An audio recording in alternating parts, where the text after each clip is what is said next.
Bueno, María, pues como persona que ha vivido in situ la gestión de una gran catástrofe como fue la Dana, que asoló durante 2019 Almoradí y toda la Vega Baja, ¿cómo estás viviendo toda la peor riada de la historia posiblemente, ¿no? La que ha asolado a estos pueblos colindantes a Valencia? ¿Cómo lo estás viviendo? Pues con mucha tristeza, con mucha pena y con mucha impotencia a veces de ver que se repiten las situaciones con muchísimo más daño, pero sobre todo el daño humano. Es incomparable las víctimas que han habido en esta ocasión con respecto a lo que nosotros pasamos, que hubieron pocas víctimas y fue muchísimo más daño material. Bueno, aquí el daño material supera, pero me refiero que para nosotros fue casi todo material. Con un mayor sentimiento, ¿no? Porque al final has vivido lo mismo que están viviendo, ya no solo a nivel político, la gente, la familia, todo, ¿no? Sí, además lo comentaba con muchísima gente de aquí, de la zona de Almoradí, pues mucha pena, mucho recuerdo, estar recordando continuamente esos momentos que nosotros vivimos también, esa impotencia y saber lo que les espera. Pero bueno, también un mensaje de esperanza que se sale. Hablando de esperanza y se sale, se están hablando mucho de las ayudas que pueden haber, de que se están anunciando tanto a nivel gubernamental como autonómico. ¿Tardaron mucho tiempo en llegar las ayudas? ¿Cómo fueron las ayudas al pueblo de Almoradí? Pues bueno, tardaron unos meses, pero más o menos pues fue como está pasando aquí ahora. La gente que tenía seguro, enseguida vinieron del consorcio de seguros, empezaron primero viene la fase de limpieza, que es en donde están ahora, en abrir los accesos, las carreteras y demás, y de limpieza de las propias casas. Y luego viene la parte de los daños. Entonces, en esa parte, pues ahora también toda la gente que tiene seguros, aquí, en nuestra experiencia, es que los seguros pagaron más o menos bien. Las casas les ofrecieron pues el valor del daño que tenían y no hubo una queja especialmente grave, ni las empresas ni las viviendas. Y luego la administración pues dio las ayudas igual que en el mismo formato más o menos que se están dando ahora. Algo más baja fue en aquel momento, me parece que los enseres eran 1.500 euros aquí y 3.000 o 4.000 euros por vivienda para daños superior a los enseres, que yo recuerdo que se cobraron pues como en 2 o 3 meses se cobraron. Pusimos en todos los ayuntamientos personal, que lo hizo una empresa contratada por la comunidad autónoma, que recogió los datos de todas las viviendas y de todos los afectados, los recogió y se hicieron unos decretos de ayuda, pues 2 meses, 3 meses, después me suena. Y después hablábamos de que el ayuntamiento tuvo que actuar también con donaciones a la gente que más lo necesitaba, por así decirlo, ¿no? Claro, luego estaba la gente que no tenía seguros. En las viviendas, los locales, los comercios afectados y las empresas, yo creo que prácticamente recuerdo que todo el mundo tenía seguro, pero habían viviendas que no tenían seguros privados de hogar. Y ahí es donde todas las donaciones que ahora se están recogiendo allí, pues todas esas donaciones, tanto de Cáritas, de Cruz Roja, que nos hicieron los bancos, me acuerdo de Caja Rural, la Caixa, que nos ofrecieron dinero, después lo fuimos canalizando para arreglar estas casas de gente que no tenía seguro y que en la mayor parte de los casos tampoco tenía recursos suficientes para atenderlo. Entonces ahí le fuimos dando ayuda para volver a pintar. Las ayudas de los enseres sí que las recibían porque eso era independiente de que tuviera seguro o no, pero para los arreglos ya de las viviendas pues les fuimos dando nosotros para las reparaciones de calado importante para su vivienda. Y eso fue muy importante para ellos, muy importante. Esto para la gente que tuvo daños materiales, pero después hubo otra cosa peor, ¿no? Que son las víctimas mortales, ¿no? Claro. Que estamos hablando de alrededor de una decena. Sí, yo creo que fueron menos. En aquel momento fueron algunas víctimas que en Almoradí no hubo ninguna, no tuvimos ninguna víctima mortal y fueron algunas que les pilló pues en cauces y demás, pero nada que ver con lo que ha pasado en esta ocasión. Que ocurrió algo similar, ¿no? Que la Confederación Hidrográfica no avisó antes de tiempo a los ayuntamientos y... Sí, a ver, es que yo estoy oyendo ahora de que en la Dana nuestra todo nos habían avisado de todo y no es cierto. O sea, todo lo que pasó aquí pasó sin ningún tipo de aviso. nosotros teníamos la alerta roja por lluvias torrenciales desde el día anterior, que tanto el Ayuntamiento de Orihuela como la mayoría de la Vega Baja, como el de Almoradí, establecimos los puestos de mando, nuestro CESGOPI local para cada uno. Sí que cortamos las clases porque teníamos alerta roja, pero a partir de la mañana siguiente, del día 12 por la mañana, cuando la Rambla de Abanilla coge el caudal que coge, porque se recibieron unas lluvias en la cuenca del Segura de también 400 litros durante muy poco espacio de tiempo, la Rambla de Abanilla se lleva todo a su paso, porque además desde Benferri hasta Orihuela el agua bajaba e inundó todo, la carretera, la Nacional 340, la campa de los coches de Marcos. Si hubiera estado avisado, el polígono de Orihuela, el polígono se inundó completamente y salió todo por delante. Si alguien hubiera estado avisado de que podía pasar eso, evidentemente los coches no hubieran estado allí en una campa esperando el agua. Y luego en Almoradí al día siguiente, cuando se rompe el río, se rompe, y aquí no teníamos a nadie ni de Generalitat ni de la Confederación viendo cuando teníamos el río ya a máximos y se estaba desbordando por Orihuela y se estaba desbordando por todas partes, hasta que rompió en Almoradí. O sea, no sé qué aviso teníamos aparte del de alerta roja de lluvias. Estamos hablando, como ha pasado en Valencia, que si se hubiera avisado, las víctimas se hubieran salvado, por así decirlo, ¿no? Bueno, no sé, es que el agua donde cae, en el caso nuestro no hubieron víctimas porque toda la Rambla de Abanilla, por donde se desbordó y por donde salió el agua de esa magnitud, no pilló casco urbano.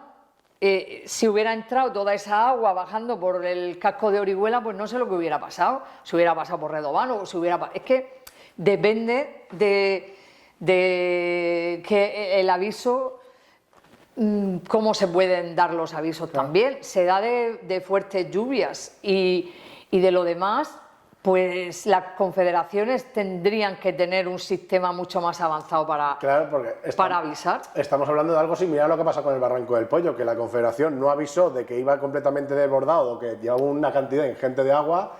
Y aquí lo que me está diciendo la Rambla de Abanilla fue similar. ¿Quién avisa de que una rambla lleva mucha agua? Debería ser la Confederación, que es la que tiene control sobre ramblas y cauces. Que aquí tampoco se avisó. De esos desbordamientos no se avisaron. De que venía mucha agua por el río Segura, sí. De que llovía y que venía mucha agua, sí. Y en esos momentos sí que, bueno, me han contado que fue Mazón, a través de la Diputación, el que os echó un cable antes incluso que la Generalitat, ¿no? Sí, aquí los primeros que vinieron, porque el río se rompe a las 12 del mediodía, yo llamo a Confederación y nadie, o sea, para nosotros lo más grave fue esa rotura del río, porque había otra parte del municipio que por inundación se inunda siempre, que ya teníamos evacuados desde esa mañana porque ya el agua venía por todo el exceso de la Rambla de Abanilla. Pero cuando se produce la rotura, que sí que fue completamente inesperada, al final los primeros que, cuando llamamos que aquí se está saliendo el agua y que nos vamos a inundar y no sabemos por dónde va, los primeros que vinieron fueron los bomberos y entonces constituimos aquí un centro de control para las evacuaciones ya de Almoradí que teníamos que ir haciendo esa tarde porque el agua se iba saliendo del río sin control. Entonces vinieron los bomberos, que nos mandó la Diputación con nuestro consorcio de bomberos, y esa misma tarde vino el presidente, que estaba en Orihuela, y pudo entrar para ver lo que estaba pasando aquí. La Confederación no vino y nosotros empezamos a arreglar el río con nuestras empresas locales y empezamos a llamar gente para que viniera y al final pudiéramos reparar el agujero que teníamos. Claro, porque ¿cuánto tardó en llegar la administración? Es decir, el presidente Chimo Puig de por entonces, o alguien del gobierno, algún delegado de gobierno, ¿cuánto tardaron en pisar terreno? Porque en esta ocasión han sido sobre 5 días, ¿no? O incluso algo así. ¿Cuánto tiempo tardaron en pisar el barro, por así decirlo? Al día siguiente, a la mañana siguiente, muy temprano, yo esa noche no dormí nada, y viendo que no venía ni siquiera Confederación ni nada, por la mañana, temprano, llamé a la subdelegada del Gobierno Y entonces, alrededor de media mañana, llegó la UME.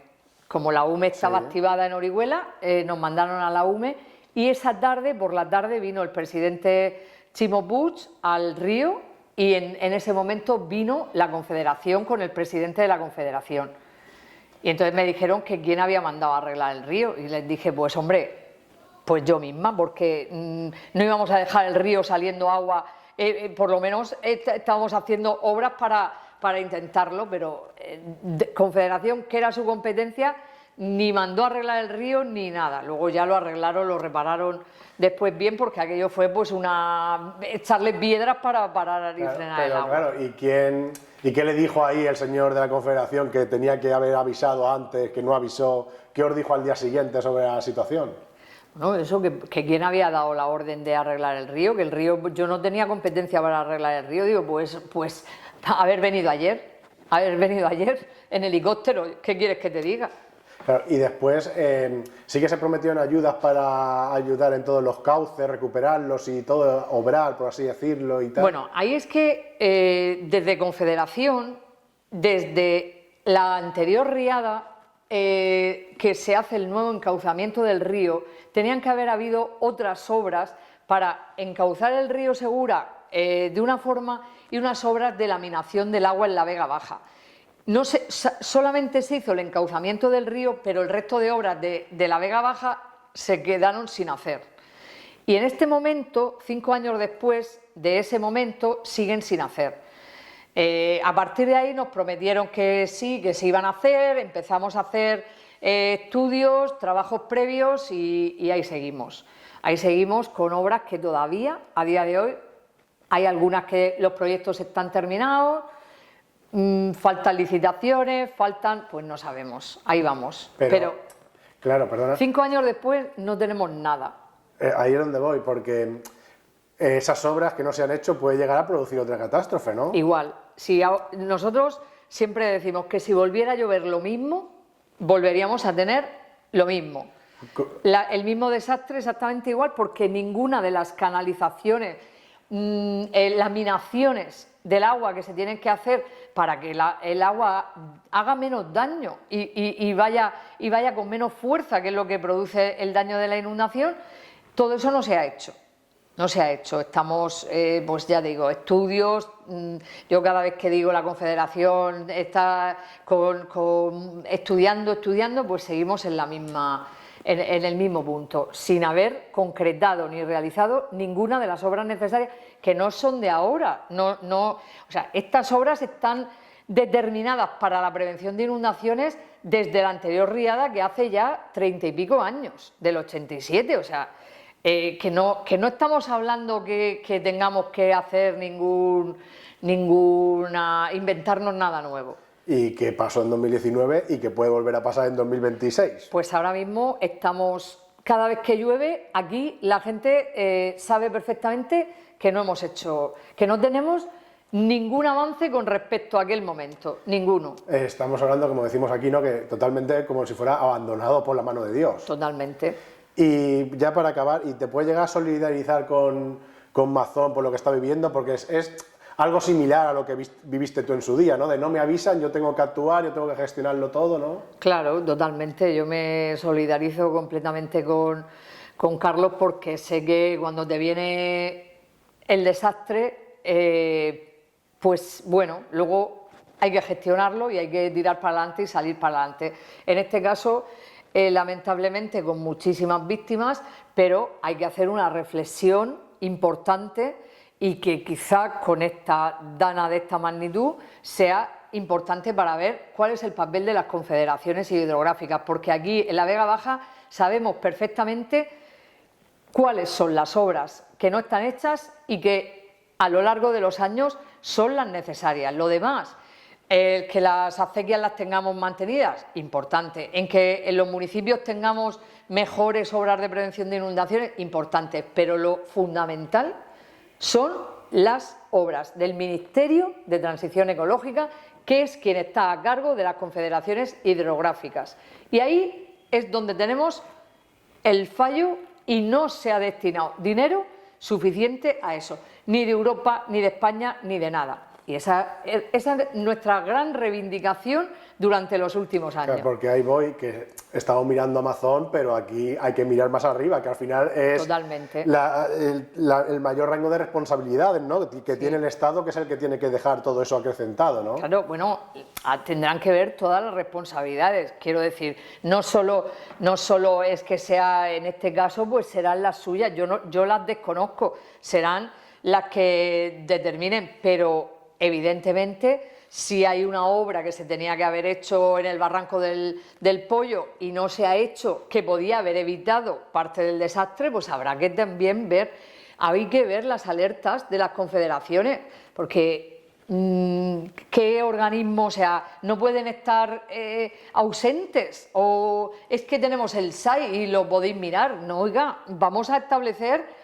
porque al final el daño lo producen las ramblas, los barrancos y los ríos, y eso las competencias son de quien son, del Ministerio de Transición Ecológica y del Gobierno de España, y eso es así, y lo saben los ciudadanos de la Vega Baja, lo tienen clarísimo de quién es el río, porque cuando se actúa en el río y no, te multan, o sea, directamente, y te multa el Ministerio, con lo cual esto es clarísimo. A partir de ahí, bueno, cuando llega una emergencia, pues habrá que ver cómo la alerta de la hora de los móviles es una reclamación que hicimos nosotros después de nuestra Dana. Oye, ¿cómo podemos, la gente hoy en día que lleva móviles, cómo podemos alertarle cuando nos está pasando? Cuando yo veo el río que se está saliendo, ¿cómo puedo llegar a la gente que está en la huerta de mi municipio y que no tengo manera si no ve las redes sociales de mi ayuntamiento? Pues esa alerta sale de nuestra Dana. Pues como eso, ahora hay que intervenir en cómo se gestiona las alertas también con las confederaciones. Claro, porque ustedes avisaron a través de redes sociales o... Claro, nosotros a través de... Bueno, yo cuando vi el río, pues nos íbamos con el coche de la policía y le íbamos diciendo a la gente a gritos que se fuera, porque se había roto el río y no sabíamos hasta dónde iba a llegar la magnitud. Pero eran las 12 de la mañana y yo estaba justo en el río cuando lo vi. Y aún así pues hubo casas que se destruyeron y hubieron daños, pero era una obra en la que todo el mundo cogió y se fue corriendo. Dio tiempo, digamos, a poder evacuar. Que aún así la tragedia pudo ser mayor, que estamos hablando... Nosotros somos mucho más llanos, no es un barranco. Los metros que hay desde el río hasta Almoradí, estás hablando de pendientes muy llanas, con lo cual el agua no iba como iba en el barranco a esa velocidad cayendo. Todo esto depende de la velocidad, de cómo vaya, de la orografía. Nosotros ya aquí en Almoradí estamos casi a nivel del mar, somos una llanura muy... Luego nosotros no podíamos limpiar porque tardamos 5 días con el agua que no se iba, porque no salía al mar. Entonces es otro caso de inundación diferente. Pero un punto clave lo que me dices es que a pesar de todo eso que pasó y de no haber respondido a nivel estatal, por así decirlo, ¿no?, siguen sin llegar esas ayudas a la Vega Baja alicantina, que es que puede volver a pasar, como decías, mañana. Las grandes obras de infraestructura de prevención de inundaciones las tiene que hacer el Gobierno de España y no están hechas. Y al final a fecha de hoy no están hechas. Todo se reduce a dinero, por así decirlo, ¿no? O temas políticos o... Bueno, sí, hay de todo. Hay obras que a veces no se hacen pero bueno, sí, casi todo es cuestión de dinero. Yo creo que es fundamentalmente de dotaciones presupuestarias y de querer hacerlas, o sea, querer afrontarlas también. Y mañana visita a las Cortes, ¿no?, que habrá una comparecencia del presidente y todo. Se prevé que haya tensión, ¿no?, con la oposición, tal, ¿no? Sí, bueno, es que la oposición, desde mi punto de vista, esta caza de brujas y esta jauría creo que no se corresponde con una tragedia de esta magnitud. Nosotros, en nuestro caso, no hicimos jauría política ni hicimos nada. Fuimos todos intentando coordinarnos, todos los ayuntamientos de distintos colores políticos, con la Generalitat y con lo que podíamos recibir del Estado. Es que creo que en unas circunstancias de estas, poner la política por encima primero de los rescates de las personas, después de aprovisionar a toda esa zona de la ayuda que necesita, ordenadamente. Yo es que cuando oigo de que había que estar pidiendo los recursos, perdona, yo llamé a la subdelegada y le dije, mándame todo lo que puedas. Y me mandaron lo que ellos consideraron conveniente. ¿Cómo voy a saber yo si necesito 50 militares o 500? Es que yo sé los medios que tiene el ejército para pedir yo medios del ejército ni medios de los bomberos. Yo a los bomberos llamo así que te vengan todos los que puedan, todos los camiones de bomberos que puedan para llevar agua, para abastecer, para sacar, para limpiar y para sacar el agua de los garajes. O sea, es que hay cosas que oímos que es que no son, vamos, desproporcionadas, con mucha mala intención, con mucha mala intención. Da la sensación de que no se hizo también por un tema político, ¿no? Dejar que te vayas friendo o que se vaya viendo, o no lo sé. Las costuras, por así decirlo, sí, ¿no? es que no lo sé. Sí, está clarísimo que los medios para afrontar una catástrofe como esta, los medios los tiene el Estado, porque los tiene con el ejército y los tiene el Estado. En las diputaciones o en los municipios tenemos nuestra policía local, nuestra protección civil, y luego tiene que venir bomberos, en el caso de la provincia de Alicante, que tenemos el consorcio de bomberos. Pero los bomberos son insuficientes en una catástrofe de esta magnitud. A partir de ahí tiene que entrar el ejército. Eso ya es Estado. Y lo que hablamos Pero, de que... bueno, es mucho ruido político, muy malintencionado, y creo que no era momento de hacer esta cacería de brujas que estamos viviendo. Creo que no. La cacería de brujas, y cuando hablamos de confederaciones y eso, que la responsabilidad es del que inicia esa cacería de brujas. No, claro, es que hay que ver las responsabilidades en todo momento, cómo se hizo y cómo... Porque yo estuve en la manifestación del sábado y sí que se veía pues, que estaba promovida pues, algún grupo independentista, bueno, que se ha publicado, ¿no? Y que al final era todo contra el presidente de la Generalitat, claro. Pero no había nada, y eso con 200 y pico muertos encima de la mesa, ¿no? Da una sensación de que no es lo importante de las víctimas, por así decirlo. Pues no, efectivamente. Ahora mismo hay que estar, reconstruyendo la zona, limpiando la zona, que todavía no está ni limpia, que les va a costar mucho porque el problema de alcantarillado es enorme, reconstruyendo la zona, abriendo las puertas de los negocios, viendo a ver toda la gente que se ha quedado sin casa, en dónde la puedes ir metiendo, que eso es lo importante, todas esas familias que tienes que ir ahora buscándoles un piso, otra alternativa para tiempo, porque las casas tardarán en reconstruirlas, y todo eso es mucho tiempo. Nosotros, los efectos de la DANA han sido años después. Ha habido gente que ha estado en pisos de alquiler durante años porque perdió la casa, y la casa, hasta que no le hemos podido dar un piso en condiciones, perdió su casa sin posibilidad de reconstruirla porque no tenían medios económicos. Entonces, esta tragedia no es de ahora, no es una semana ni 2 semanas, y estar haciendo manifestaciones y demás es que me parece indigno. Y es muy triste ser político con esta clase política que tenemos y que no es capaz ni de aguantar un mes a que hayamos podido sacar y recuperar por lo menos a los fallecidos y que los puedan enterrar. O sea, es que no me parece mal, es peor lo que hemos visto.